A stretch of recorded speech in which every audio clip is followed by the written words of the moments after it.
Today we're taking delivery of our new excavator from Best Line Equipment here at our transfer station.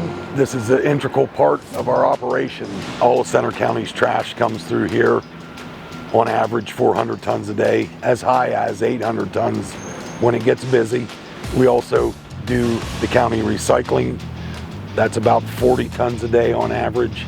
You'll see this is the new DX235 that you gentlemen purchased. This machine will be loading transfer trailers with trash. We load approximately 16 to 20 loads a day. Weight is very important, so we put a grapple on these machines so we can fine-tune the weight so we can get the best out of every load. Being you bought this through Best Line Equipment, sold and service sticker. If you have a service or parts issue, the 1-8 number will get you to our service and parts department. We chose Best Line for several reasons. We like to keep business local, number one. They're very good to work with. The economics of the Develon machine fits right into our budget. This will be the fourth piece of equipment that we've purchased through Best Line.